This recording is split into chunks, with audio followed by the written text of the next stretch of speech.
دو شخصیتوں کی لڑائی نہیں تھی، دو نظریات کا ٹکراؤ تھا۔ یہ حق اور باطل کا معرکہ تھا۔ یزید ظلم کا استعارہ ہے، حسین ابن علی امن کی علامت ہے۔ یزید جبر کا پتلا ہے، حسین صبر کا پیکر ہے۔ یزید اپنی بدطینت فطرت اور اپنی طبع ناہموار کے باعث دنیا پر ذلت و رسوائی، ظلم، جبر، جور و زیادتی کی علامت بن کے ابھرا، اور حسین ابن علی رضی اللہ تعالی عنہ حق و صداقت کا نشان بن کے ابھرا۔ کربلا کے تپتے ہوئے ریگزار میں حسینی اور یزیدی دو کردار سامنے آتے ہیں۔ اقبال نے کہا تھا، موسیٰ و فرعون و شبیر و یزید، ایند و قوت از حیات آید پدید، زندہ حق از قوت شبیری است، باطل آخر داغ حسرت میری است، سرخ رو عشق غیور از خون او، شوخی ای مصرع از مضمون او، تا قیامت قطع استبداد کر، موج خون او چمن ایجاد کر۔ یزید بہدل کی بیٹی محسون کا ناپاک بیٹا تھا، اور حسین محمد عربی کی بیٹی فاطمہ کا شہزادہ تھا۔ یزید دمشق کے اطراف میں سرجون اور جریر، اختل جیسے اوباشوں کے جرمٹ میں پل کے جوان ہوا۔ حسین کے گھر کا دروازہ مسجد نبوی کے اندر کھلتا تھا۔ یزید نشے میں دھت ہو کر کے نمازیں چھوڑ دیتا تھا۔ حسین کی کربلا کے اندر بھی نماز تہجد قضا نہیں ہوئی۔ یزید ظلم کا دوسرا نام ہے، حسین امن کی علامت ہے۔ یزید نے زندگی میں ایک مرتبہ حج کیا اور شراب کے مٹکے ساتھ لے کے آیا، اور اختل اور دیگر گویوں اور مغنیوں کو اپنے ساتھ رکھا تاکہ سفر آسانی سے کٹے۔ حسین ابن علی نے 25 حج سواری ہونے کے باوجود پیدل کیے۔ یزید حج بیت اللہ کے بعد مدینہ المنورہ آیا اور شراب کی ایک مجلس بپا کی۔ حضرت امام حسین رضی اللہ تعالی عنہ جب وہاں پہنچے تو شراب کی پھیلی ہوئی بدبو کو محسوس کرتے ہوئے فرمایا، یہ بو کیسی ہے؟ تو نشے میں دھت یزید بولا، یہ شام میں بنتی ہے، اور ایک جام منگوایا اور اس کو پیتے ہوئے دوسرا جام حضرت امام حسین رضی اللہ تعالی عنہ کی طرف بڑھاتے ہوئے کہا، ابا عبداللہ لیجئے۔ تو حضرت امام حسین رضی اللہ تعالی عنہ نے فرمایا، میں اس کی طرف دیکھتا بھی نہیں ہوں، اور پھر وہ عشقی اشعار پڑھنے لگا۔ جب یزید کی شراب نوشی کا منظر امام حسین رضی اللہ تعالی عنہ اپنی آنکھوں سے دیکھ چکے تھے، تو مجھے بتاؤ یزید کے ہاتھ پہ امام حسین کا پاک ہاتھ کیسے آتا؟ حضرت امام حسین رضی اللہ تعالی عنہ جس ماحول میں پلے تھے، جس ماحول میں پرورش پائی تھی، جس ماحول میں رہے تھے، وہ پاکیزہ اور تقدس مآب ماحول تھا۔ اور یزید کبھی اطراف دمشق میں، کبھی غوطہ میں، کبھی الخضرہ محل میں، اور کبھی کہاں اور کبھی کہاں داد عیش دیتا رہا اور لہو و لعب کے اندر مصروف رہا، اور اس کی زندگی ان چیزوں سے عبارت تھی۔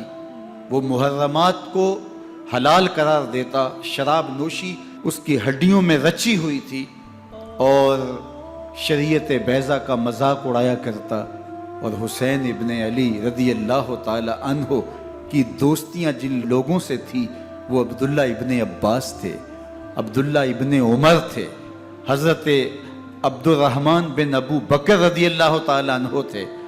یزید تو جوا کھیلتا رہا، یزید تو قمار بازی کرتا رہا، یزید تو شراب نوشی کرتا رہا، اور حسین ابن علی مسجد نبوی کے ممبر میں حضور کے پہلوؤں میں بیٹھتے رہے۔ زمانے نے وہ منظر دیکھا کہ سرخ رنگ کے جوڑے پہنے ہوئے حسنین کریمین حجرہ فاطمہ سے نکلتے ہیں، کم عمری کی وجہ سے کبھی گرتے ہیں کبھی سنبھلتے ہیں، اور آقا کریم خطبہ ارشاد کر رہے ہیں، خطبہ چھوڑ کے حضور نے شہزادوں کو اٹھا لیا۔ وہ منظر بھی زمانے نے دیکھا۔ حضرت عبداللہ بن شداد کہتے ہیں کہ حضور سجدے میں تھے اور سجدہ اتنا طویل ہو گیا، ہمیں لگا یا تو وحی کا نزول ہو رہا ہے یا پھر اللہ کا حکم آ گیا اور اللہ کے محبوب کی روح قبض کر لی گئی۔ لیکن میں نے جب نظریں اٹھا کے ننکیوں سے دیکھا تو کیا منظر تھا کہ حسین ابن علی حضور کی پشت پہ بیٹھے ہوئے اور میرے آقا سجدے کو طول دے رہے ہیں۔ اللہ اکبر! حسین کے لیے پیغمبر کے سجدوں کو طول دیا جا رہا ہے۔ حسین ابن علی کبھی ممبر پہ حضور کی اطراف میں بیٹھتے ہیں، وہ منظر بھی دنیا نے دیکھا کہ حضور کے مبارک کندھوں پر حسین ابن علی بیٹھے ہیں اور حضور کی زلفوں کو پکڑا ہوا ہے۔ تو حضرت عمر رضی اللہ تعالیٰ عنہ دیکھ کے کہتے ہیں واہ واہ کیسی سواری میسر آئی حسین ابن علی کو۔ تو میرے آقا مسکرا کے کہتے ہیں عمر سواری دیکھتے ہو سوار بھی تو دیکھو۔ اللہ اکبر! حضرت اسامہ بن زید بن حارثہ رضی اللہ تعالیٰ عنہ فرماتے ہیں رات کا ایک پہر گزر گیا اور مجھے حضور سے کوئی کام تھا، میں آقا کریم کی خدمت میں حاضر ہوا، در دولت پہ دستک دی، حضور تشریف لائے تو چادر اوڑی تھی، بکل کی ہوئی تھی میرے حضور نے، تو میں نے اپنی حاجت کہی تو حضور نے میری حاجت پوری کر دی۔ لیکن ایک منظر میں نے دیکھا کہ حضور نے جو چادر کی بکل فرمائی تھی اس کے اطراف میں پہلوؤں میں ابھار تھے جس طرح اندر کوئی ہو۔ مجھ سے نہ رہا گیا، میں نے پوچھ لیا، میں نے کہا بندہ نواز چادر کے اندر کیا ہے؟ فَكَشَفَهُ، تو حضور نے چادر کو کھول دیا۔ فَإِذَا الْحَسَنُ وَالْحُسَيْنُ عَلَىٰ وَرِكَيْهِ، تو کہتے ہیں میں نے اپنی آنکھوں سے دیکھا ایک پہلو سے امام حسین لپٹے ہوئے تھے، ایک پہلو سے امام حسن لپٹے ہوئے تھے۔ فرمایا یہ میرے بیٹے ہیں، یہ میری بیٹی کے بیٹے ہیں، اے اللہ میں ان سے پیار کرتا ہوں، تو بھی ان سے پیار کر، جو ان سے پیار کرے اس سے بھی پیار کر۔ ان کی محبت کا درس دیا، ان کے پیار کا سبق پڑھایا، کہا ان سے پیار کرنے والا میرے سے پیار کرنے والا ہے، ان سے بغض رکھنے والا میرے سے بغض رکھنے والا ہے۔ ان کی تکلیف حضور کو بے چین کر دیتی تھی۔ حضرت سیدہ فاطمہ الزہرا رضی اللہ تعالی عنہ کے گھر کے قریب سے گزرے تو حضرت امام حسین کے رونے کی آواز آ رہی تھی، تو آقا کریم علیہ السلام نے فرمایا کہ فاطمہ حسین کو چپ کرواؤ، الا تعلمی ان بقاءہ یوزینی، تو جانتی نہیں حسین کا رونا مجھے دکھ دیتا ہے۔ حسین ابن علی کو حضور رونے نہیں دیتے تھے، ان کو دکھی نہیں ہونے دیتے تھے، کیونکہ رسول اللہ صلی اللہ علیہ وسلم جانتے تھے کہ یہ کتنے دکھ سہے گا، کتنی تکلیفوں سے گزرے گا اور کتنے مصائب سہے گا۔ زمانے نے وہ گھڑیاں بھی دیکھیں کہ حضرت حذیفہ بن یمان رضی اللہ تعالیٰ عنہ فرماتے ہیں کہ میں حضور کی خدمت میں نماز مغرب کی ادائیگی کے لیے حاضر ہوا، اور میں نے یہ اجازت خاص طور پہ اپنی ماں سے اس شرط پہ لی تھی کہ امی آپ مجھے اجازت دیں، میں حضور کی خدمت میں حاضر ہوتا ہوں، مغرب کی نماز بھی ادا کروں گا اور پھر حضور سے عرض کروں گا حضور میرے لیے اور میری ماں کے لیے بخشش کی دعا کر دیجئے۔ ماں نے اس شرط پہ اجازت دے دی اور میں حضور کی خدمت میں آ گیا، نماز مغرب ادا کی، سلام پھرا، تو میرے دل میں آرزو تھی میں حضور سے عرض کروں حضور میرے لیے اور میری ماں کے لیے مغفرت کی بخشش کی دعا کر دیں، لیکن حضور عبادات میں ذکر میں نوافل میں ایسے مشغول ہوئے کہ میں آرزو رکھنے کے باوجود بھی عرض نہ کر سکا۔ خیر نماز عشاء کا وقت ہوا، اذان پکاری گئی، حضور مصلی پہ آئے، نماز پڑھی، سلام پھرا، تو میرے دل میں پھر خیال آیا کہ ماں سے ایک نماز کی چھٹی لی تھی، نمازیں بھی 2 ہو گئیں، ماں نے جاتے پوچھنا ہے حضور سے میرے لیے اور اپنے لیے مغفرت کی بخشش کی دعا کروائی تھی تو کیا جواب دوں گا؟ اور حضور اٹھے اور کاشانہ اقدس کی طرف چل دیے۔ اب میرے دل میں یہ خیال رہ کے آ رہا تھا کہ ماں کو کیا جواب دوں گا؟ میں تو حضور سے بخشش و مغفرت کی دعا کروا ہی نہیں سکا۔ جب حضور چل پڑے تو غیر ارادی طور پہ میں بھی حضور کے پیچھے چل پڑا۔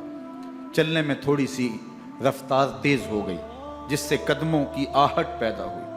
تو جب آواز پیدا ہوئی تو حضور نے رخ پھیرے بغیر فرمایا من ھذا، میرے پیچھے پیچھے کون آ رہا ہے؟ پھر خود ہی کہا حذیفہ تو نہیں؟ تو میرا دل دھڑک رہا تھا۔ قلت نعم، میں نے کہا جی حضور میں حذیفہ ہوں۔ فرمایا ما حاجتک غفر اللہ لک ولامک، کیا کام ہے؟ اللہ تجھے بھی بخش دے، تیری ماں کو بھی بخش دے۔ اب جو کام تھا وہ جنبش لب سے پہلے ہی ہو گیا۔ یہاں تو لفظوں کا سہارا بھی نہیں لینا پڑتا، وہ بند لبوں کی بولیاں بھی سنتے ہیں۔ اقبال بولا ہے فروغت صبح آثار و دہور، چشم تو بی نندائے ما فی الصدور، تیری نظر تو سینوں کے چھپے راز بھی دیکھتی۔ تو کہا ما حاجتوں کا غفر اللہ لک ولامک، اللہ تجھے بخش دے، تیری ماں کی بھی مغفرت کر دے، کیا کام ہے؟ اب جو کام تھا وہ تو ہو گیا۔ تو میرے حضور نے ارشاد فرمایا حذیفہ سنو، ابھی ایک فرشتہ آیا ہے جو اس سے قبل دھرتی پر پہلے کبھی نہیں آیا، آج پہلی مرتبہ اللہ سے اجازت لے کے 2 کام کرنے آیا ہے۔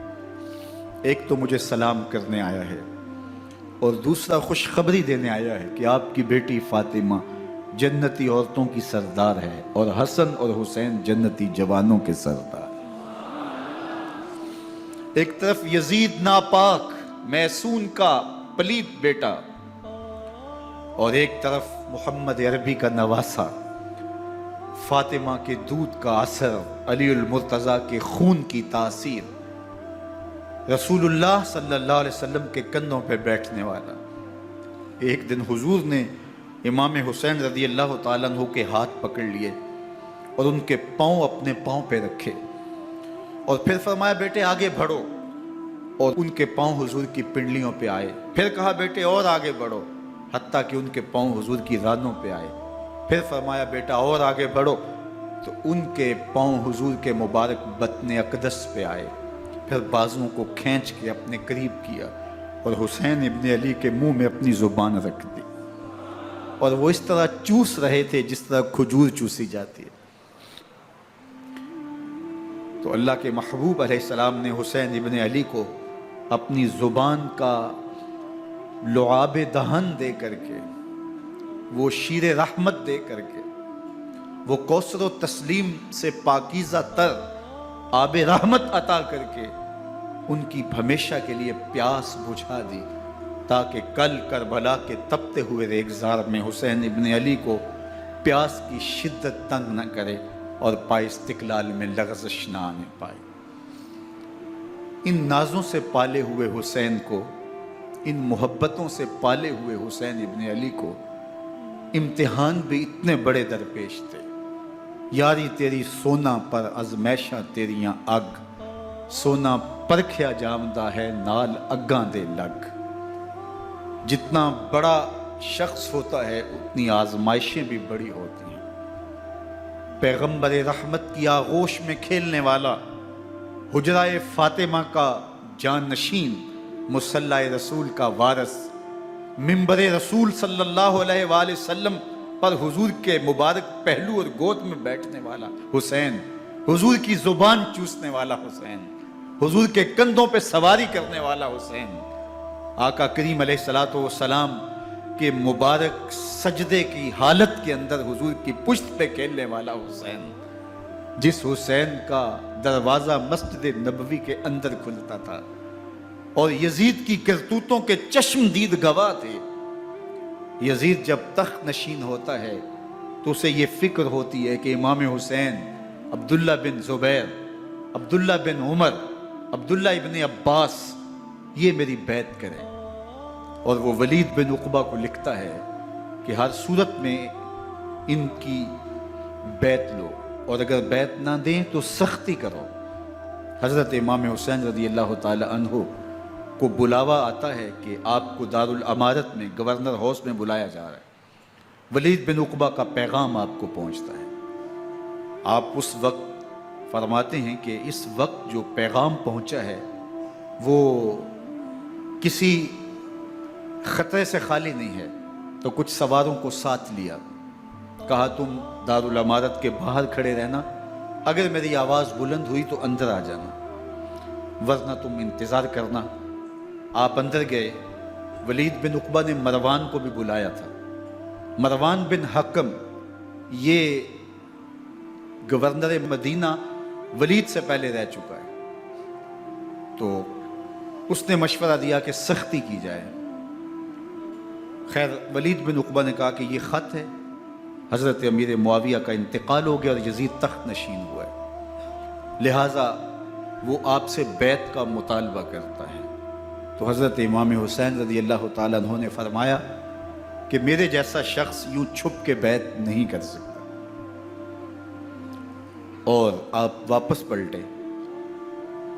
مروان بن حکم نے ولید بن عقبہ کو کہا کہ یہ موقع ہے، جانے نہ دیا جائے، اگر یہ نکل گئے تو دوبارہ تم قابو نہیں پا سکو گے، اور انہیں یہیں قتل کر دیا جائے۔ حضرت امام حسین رضی اللہ تعالیٰ عنہ نے یہ بات سن لی۔ کہتے ہیں حضرت امام حسین انہی قدموں کے بل واپس پلٹے اور مروان بن حکم سے مخاطب ہو کے کہا، مروان کیا بول رہا ہے؟ وہ خاموش ہو گیا۔ فرمایا تو جانتا نہیں ہم کون ہیں؟ آنا حسین ابن علی ابن ابی طالب